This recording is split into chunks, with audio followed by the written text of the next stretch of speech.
দাদা গৈ গ্ৰেমিক পঠাবি নেকি? ইমান দৌৰা-দৌৰি লাগিছে যে যোনে মোৰ আজি কথাটো শুনিছে, যাক কৈছিল তেওঁ উপলব্ধি কৰিব, কৈছিল নে নাই। মইতো সজাই কোৱা কথা নহয়। মই যে দাদা প্লিজ গানটো গাই দিয়ক, মোৰ চিনেমাখনৰ শ্বুটিং আছে, মোক তই গ্ৰেমিক পঠাবি নেকি গানটো? ধৈৰ্য ধৰ, মই গান নহয়, মই মেচিন নহয়, মই গান। দাদাই যে আগতে এজন মানুহে 29টা 30টালৈকে গান গাইছিল একে ৰাতি, সেইটো মানুহ আজিলৈকে এটা গান গাবলৈও ভাগৰি যায়। কিয় ভাগৰি যায়? সেইটো মই ভিতৰি ভিতৰি অনুভৱ কৰি মই যে মানুহটোক সঁচাকৈ দেখিলেও লাগে। তাইৰ ভইচটো ক্ৰেক হৈ গৈছে, নাখায় নুখুৱে এনেকৈ থাকে, জোনালী ষ্টুডিঅ'ত শুই থাকে, কেতিয়াবা কাহিলীপাৰাত যায়। তাৰ মাজত দেখোঁ আজি তিনিচুকীয়া গ'ল, কিবা ইনগ্ৰেশ্যন আছে বোলে, হোটেলৰ ইনগ্ৰেশ্যন, কিবা ইনগ্ৰেশ্যন, তাতে গৈছে। তেতিয়াতো মই নাই, মই নাজানো। তাৰপিছত এদিনৰ কাৰণে গৈ এসপ্তাহ পিছত আহে, তেওঁ তাতে কি খাইছে, কি শুইছে, খাইছেনে নাই, কি মেডিচিন খাইছে, সেইবিলাকতো মই নাজানো। মেনেজমেণ্ট এটা টিম থাকে, আমি তেওঁলোককে সোধোঁ দাদা ঠিকে আছেনে। ইভেন ষ্টেজত যাওঁতেও আমি মেনেজমেণ্টকে সোধোঁ, হয় দাদা ঠিকে আছেনে, যাব পাৰিবনে? অঁ পাৰিব। কেতিয়াবা কয় নাই আজি ঠিক নাই, অলপ টায়াৰ্ড হৈ আছে, শেষত আপুনি অলপ চাব। মই ষ্টেজত উঠিয়ে ভাবোঁ প্ৰথম গানটো অলপ ঢিলা গান হওক, যাতে কষ্টটো এফৰ্টটো কৰোঁ। দাদাই তেতিয়া ওচৰৰ গানটো গাই সদায় ভাল পায়, মোক কৈ কি এইটো গান গালে অলপ এক্সাৰচাইজ হৈ যায়, ইমান চিঞৰিব নালাগে, এইটো গান ওলাই দিবি পাৰিলে, নহ'লে ৰ'দৰ চিঠি গানটো ওলাই দিবি, এইকেইটা গালে মোৰ অলপ ৰিলেক্স হয়।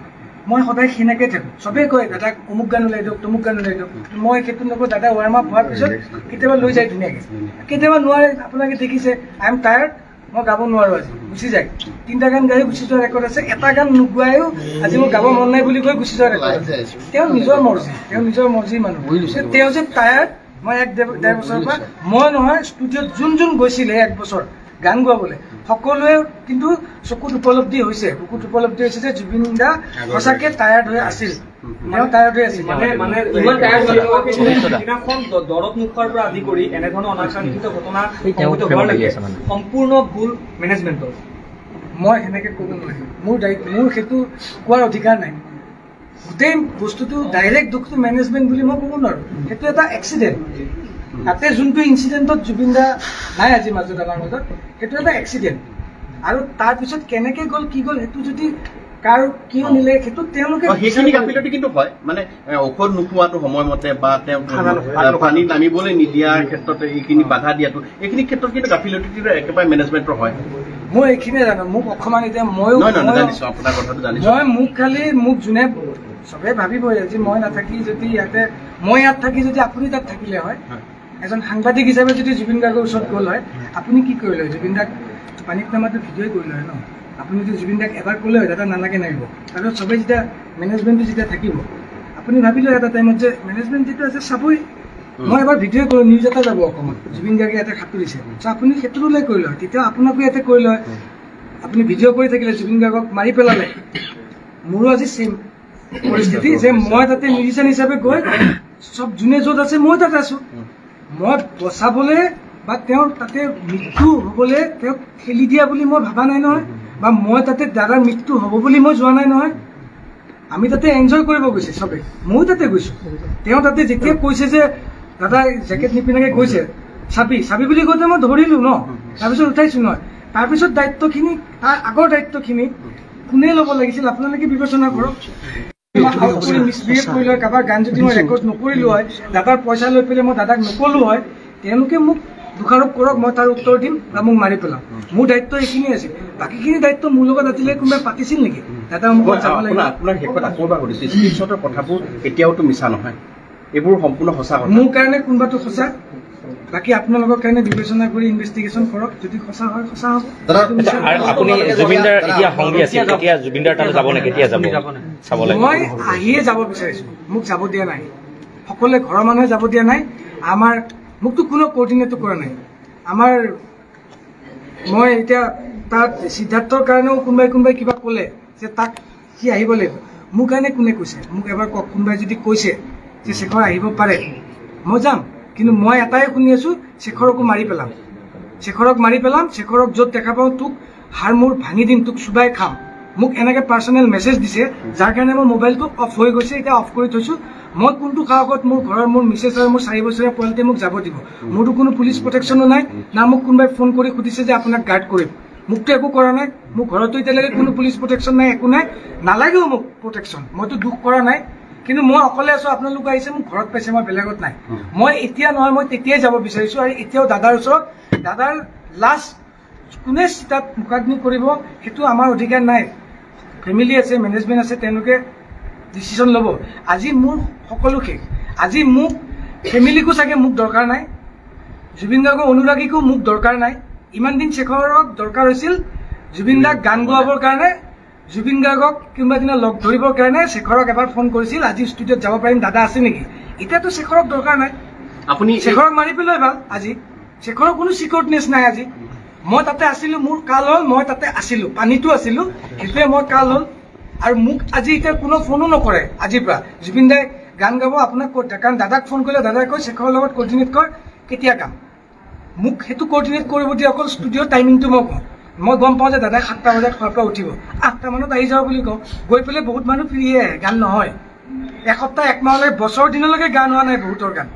কিন্তু সেইটোত মোৰ অধিকাৰ নাই যে মই দাদাক গুৱাই দিম ডেলিভাৰ্টলি বাই ফৰ্চলি দাদাক গাব নোৱাৰা কৈ দিম নহ'ব দাদাই যেতিয়া মন যাব গাব যাৰ হ'ব তাক দিম কিন্তু আজি মোক কোনো এতিয়া চবে কৈছে মাৰিম তই আহিলে তোক দেখা পালে অসমত মাৰিম কিন্তু মোক আজি দৰকাৰ নাই ন ডেফিনেটলি দৰকাৰ নাই এতিয়া তদন্ত যদি হয় তেনে তদন্তত আপুনি সম্পূৰ্ণ সহযোগিতা আগবঢ়াব সম্পূৰ্ণ মানে যি লাগে মই ক'ত যাব লাগে মই যদি মাৰ খায়ো যাব লাগে কোনোবাই যদি মাৰিব তুমি আহিবই লাগিব বুলি কয় মই মাৰ খায়ো যাম য'ত যাব লাগে মই তাতে যাম যি সোধে মোক মই যি জানো মই সুস্থ অৱস্থাত থকা লাগে মই এইখিনি ছাপোৰ্ট কৰিয়ে যাম মই তাত ছাপোৰ্ট নকৰিব লগা কোনো কথা নাই কিয় মই ছাপোৰ্ট নকৰিম আপুনি ছাপোৰ্ট নকৰিব নেকি আজি এজন অসমৰ এজন মানুহে ছাপোৰ্ট কৰিব যদি যিখিনি জানে কোনোবা এজনক যদি সোধা যায় জুবিন গাৰ্গৰ বিষয়ে কি জানো লাষ্ট কেতিয়া লগ পাইছিলি তেওঁৰ অনুভৱটো তেওঁ ক'বই লাষ্ট মই 1 বছৰ আগত পাইছিলো বা 2 দিন আগত পাইছিলো দাদাই এনেকুৱা হৈ আছে ময়ো দাদাক 19 তাৰিখলৈকে লাষ্ট পানীত লাষ্ট উশাহটো লোৱালৈকে পাইছো সেইখিনিলৈকে যিখিনি জানো মই 100% কিন্তু এতিয়া তেখেতৰ মোবাইল ফোন তেখেতৰ মোবাইল ফোনটো তেওঁ কিয় স্পষ্টীকৰণ দিয়া নাই সেইটো তেওঁ গম নাপাওঁ সেইটো মই গম নাপাওঁ মই তাক দিল্লীতে আহিলো বুলি ক'লো ন মই নিজে টিকেট কাটি আহিছো ন মোৰ লগৰ এজনে বন্ধু এজনে টিকেট কাটি দিছে মই 4টা 25ৰ ফ্লাইটত আহিছো সেইখনত জুবিন গাৰ্গক আনা হোৱা নাছিল দাদাইটো চাৰ্টাৰ ফ্লাইট ঠিক কৰিছিল তাতে পিছতহে মই ইয়াত লেণ্ড কৰোঁতেহে গম পালো এইখনত জুবিন দাও আহিছে পিছত লেণ্ড কৰোঁতে পবিত্ৰ মাৰ্ঘী দাদা আৰু আমাৰ সন্দীপনক দেখা পাই এতিয়া মই গম পালো মই অলৰেডি ভাবিছো আমাৰ ফ্লাইট লেণ্ড কৰিছে 7টা বজাত দাদা আহিছে 1:30 বজাত 4টা বজাত দাদা গুৱাহাটী পাব মই পাইছো 7টা বজাত অলৰেডি দাদাৰ প্ৰচেছন দাদাক লৈ গ'ল ইমান উপা মানুহে এয়াৰপৰ্টত কিয় ৰখিছে ভাবিছো কি মোক মাৰিব আহিছে কাৰণ চবে চাগে কৈছে যে ই এখন ফ্লাইটত গৈ আছে ইয়াতে পাপি ইয়াক মাৰি পেলাম মই মোৰ যদি মৃত্যু ইয়াতে আছে ইয়াতে হ'ব পিছত দেখিছো মানুহবিলাক যেতিয়া হেৰি মানে আমাৰ পবিত্ৰ মাৰ্ঘী দাদা আৰু সন্দীপনক দেখিলো তেতিয়া মই চব আপোনালোকে ইয়াত কিয় কি পিছত কম তই অলপ লাহে লাহে পিছত দেখিছো দাদাৰ কফিনটো তলেদি নি পেলাই এনেকৈ ৰেড কাৰ্পেটত গৈছে আৰু মানুহবিলাক চব তাতে দৌৰি গৈছে মই চব দাদা ইয়াত আহিছে তেতিয়া মোৰ এটা সুখ বুলি ক'ব নোৱাৰি এটা মানে ভিতৰত এটা উশাহৰ এটা কাণ চকু পানী ওলাইছে দাদাই চবেই মোক এৰি দিলে কিন্তু এতিয়াতো মোক এৰি দিছে আপোনালোকে যে আহিছে আপোনালোকে কি ভাবি আহিছে মোৰ ওচৰত মোৰ নিউজ ওলাইছে কিবা ই ভিক্টিম বুলি ভাবি আহিছে নহয় আপুনি স্পষ্টীকৰণটো দিয়াৰ কাৰণে খুব ভাল কথা হ'ল কাৰণ সকলোৱে ক'ৰবাত আপুনিও দুখী নেকি বুলি মানে তাতে কোনেও তাতেতো নাই মই তাতে চিনতে নাই মই দিল্লী মই অকলে আহি আছো ঘৰত মোক আকৌ ঘৰৰ পৰা এইফালে লগৰকেইটাই ফোন কৰিছে তই বাহিৰত ঘপকে নোলাবি তোৰ ওপৰত একশ্যন হৈ যাব মাৰি দিব না মোৰ মুখত মাস্ক এখন আছে না কিবা আছে মই অপেনে আহিছো মই ঢুকি অহা নাই পিছত মোৰ দুখ লাগিছে আৰু ভাল লাগিছে মনটোত দাদাই মোক লাষ্টৰ দিনাও যে কৈ গৈছিল তোৰ লগত মই আছো মৃত্যু হয় দাদা মোৰ লগত কফিনত শুইও আহিছে দাদাই কিন্তু দাদালে ঠিক কৰা ফ্লাইটত অহা নাই মোৰ লগত আহিছে তাৰ পৰিয়ালৰ লোক হিচাপে ভাতৃ হিচাপে সন্দীপনে যেতিয়া হস্পিটেললৈ লৈ গৈছিল জুবিন গাৰ্গক তেতিয়া মোবাইলটো বিচাৰিছিল সিদ্ধাৰ্থৰ পৰা কিন্তু সিদ্ধাৰ্থে মোবাইলটো দিয়া নাই বুলি উল্লেখ আছে মোবাইলটো নিদিয়াৰ কাৰণটো কি আছিলে কিবা গম পায় নেকি এয়াৰপৰ্টত বিচাৰিছিলে সন্দীপনে বিচাৰিছিল দাদাৰ বেগটো দাদাৰ কাপোৰটো জোতাযোৰ চব সন্দীপনে আনিছে বেগত তাৰপিছত মোক ফোনটো দি দিয়ক এতিয়া সিদ্ধাৰ্থে গ'লে ফোনটো নিদিওঁ কাম আছে সন্দীপনে বহুতবাৰ ৰিকুৱেষ্ট কৰিলে আপুনি যি কাম আছে কৰি লওক কৰি পেলাই ফোনটো দি দিয়ক মই এইটো মই সমজাই দিম দাদাৰ বস্তু চেষ্টা কৈছে কি এইটো মোৰোতো এতিয়া মোৰতো দায়িত্ব আছে মইতো দাদা ঢুকাল মানে মইতো চিনৰ পৰা অহা নাই সেইটো মই চাম মোৰ সিহঁতে তাত কাকতি আনি নিদিয়ে দাদা আপোনালোকে যেতিয়া জুবিন গাৰ্গৰ লগত আছিল, জুবিন গাৰ্গৰ বিভিন্ন দিশ চোৱা চিতা কৰিছিল, তেতিয়া আপুনি কালি স্পিচত এটা কথা কৈছে, সিদ্ধাৰ্থে আপোনালোকক আপোনালোকে এইবাৰ আঁতৰি থাকক বুলি বিভিন্ন প্লেনিং বিলাক আৰে কৰে বুলি কৈছে। চপাটো বিচৰা নাছিল নেকি? তেওঁলোকৰ প্লেনিঙত আজি ঘৰ বনাইছে, আজি ক'ৰবাত জাগা ইনগ্ৰেশ্যন কৰিব যাব, তাতে মিউজিচিয়ান নাই, আমিও নাই। তেতিয়া যদি আমি কওঁ যে এইটো যাব লাগিব জানো, এইটো তুমুক তেনেকুৱা আমাৰ অধিকাৰ নাছিল। কাৰণ সিদ্ধাৰ্থতে মেনেজমেণ্টে মানে আমাক তেতিয়া কৈছিলে আমি চাম ন, আমি আছো ন, ক'ত দাদা যাব লাগে, কিমান পইচা পাব লাগে, কিমান পইচা পাব নালাগে, দাদাই কাক পইচা দিব নিদিব, সেইটো আমি চাম। আপোনালোকৰ ডিউটি কৰক। মোৰ ডিউটি আছিল মিউজিক কৰা, ষ্টেজত বজোৱা, ষ্টুডিঅ'ত ৰেকৰ্ডিং কৰা, মিউজিক কৰা, বাছ মই এইখিনিতে থাকিম।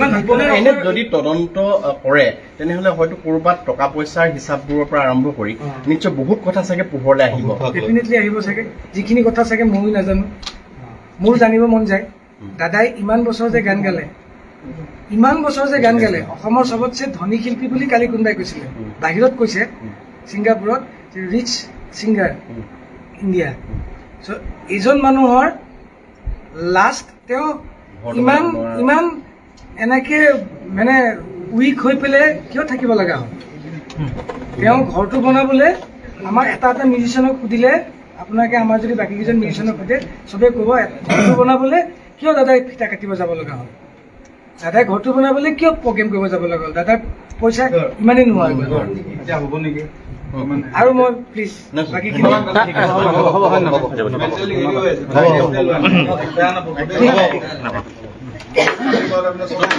ইমান সাহসেৰে কথাখিনি কৈছে, এই সাহসটো ৰাখক আৰু যি সঁচা সেইখিনি তদন্তত আপুনি সহযোগ কৰক।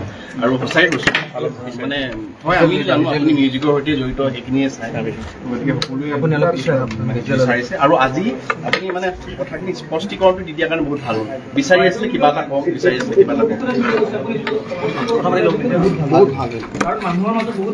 হেৰি বেয়া হেৰি এটা মই বিচাৰি আছো দিবলৈ, মইতো কাক দিম? মই লাইভ আজিলৈকে আহি পোৱা নাই, কাক মই লাইভ কিয় আহিম? হেল্ল' তুমি হয় গমে পাব লাগে।